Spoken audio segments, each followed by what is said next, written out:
Olá pessoal, bem-vindo ao canal da Creche Segura, eu sou Letícia e hoje estou aqui para falar sobre engasgo na criança pequena, especialmente criança menor de 1 ano. Tá? Nós vamos demonstrar como funciona a manobra de desengasgo no bebê, mas mais importante do que aprender a fazer a manobra de desengasgo é entender como prevenir, porque essa é uma condição muito fatal em crianças menores de 1 ano. Quando a gente faz um levantamento estatístico no Brasil, esse tipo de acidente em menores de 1 ano é o que mais leva à morte, por isso é importante a prevenção. Então, por que ele é tão fatal, né? Primeiro, a criança pequena, uma criança com esse tamanho, ela tem menos reserva de oxigênio do que uma criança maior e do que um adulto. Logo, se ela obstruir a sua passagem de ar com um pequeno objeto, que a gente vai conversar agora sobre quais são os mais perigosos, né? Como desse tamanho aqui, ela vai ter, em alguns segundos, né? A boca vai ficar mais arroxeada, as pontas dos dedos, dos pés, ela vai ficar com o corpo mais flácido. E o que isso significa? Que está diminuindo a concentração de oxigênio, ela está evoluindo para uma baixa concentração de oxigênio. Em alguns segundos ela pode evoluir para parada respiratória e depois para uma parada cardíaca, tá? Por isso que é uma condição muito fatal. Isso acontece em poucos segundos, por isso a gente precisa primeiro prevenir e, se perceber que esse acidente ocorreu, fazer a manobra de desengasgo de maneira segura e correta. Então, como que a gente pode falar de prevenção para esse tipo de criança? A alimentação ela tem que ser de acordo com a faixa etária e com o desenvolvimento dessa criança e com a sua capacidade de deglutição de alimento. Então, até os 6 meses, o recomendado é leite materno exclusivo. Após os 6 meses, a introdução de alimentos ela deve acontecer conforme amplamente divulgado, né? Desfiado, amassado, e ele vai evoluindo em sua consistência conforme a criança vai se desenvolvendo. Além da questão alimentar, uma outra condição que favorece o engasgo da criança são os brinquedos, né? Então, comprar os brinquedos de acordo com a faixa etária e sempre inspecionar esses brinquedos para ter certeza que ele não tem nenhuma pecinha que possa se soltar. As crianças, elas são muito curiosas e com certeza ela vai manipular esse objeto até que ele solte uma pecinha pequena como essa. Dependendo do tamanho da peça, ela pode causar uma obstrução total, porque a via aérea da criança é extremamente pequena, né? Coisas que são proibidas para menores de 4 anos. Então, bexigas murchas podem causar a obstrução total da via aérea, moedas, bolinha de gude e qualquer outro objeto que seja tão pequeno quanto essa pecinha aqui e que possa ser colocado na cavidade oral. A gente sabe que a criança explora o ambiente, tem a fase oral em que tudo ela coloca na boca, por isso tem sempre que estar com supervisão. Então, mais importante do que saber o que fazer é saber como prevenir.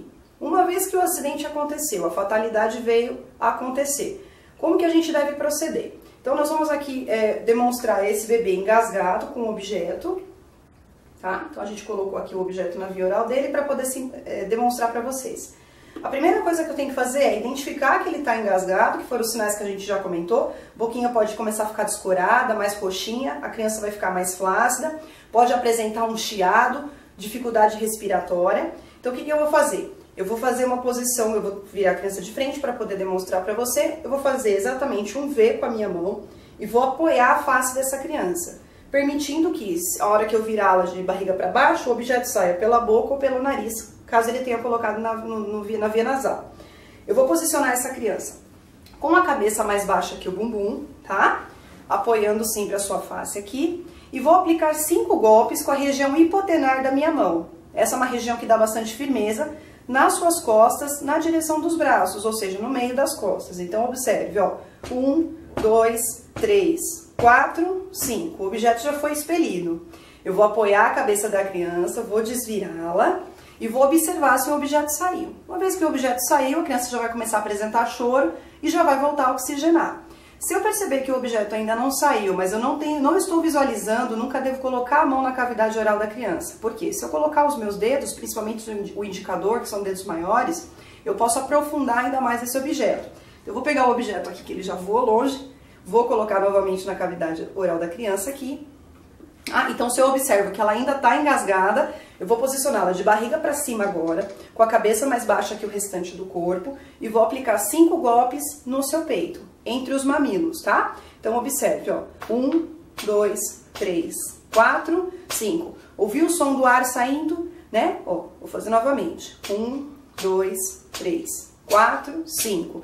Quando eu faço essa compressão na caixa torácica, eu faço com que o ar saia com uma pressão e que ele expulse esse objeto. O objeto já está aqui bem na pontinha da boca da criança, ó. Eu vou com o meu dedinho e vou puxar sem introduzir o dedo na cavidade oral. Nesse momento a criança já começa a oxigenar, né? Provavelmente ela já vai começar a chorar porque conseguiu a desobstrução aqui.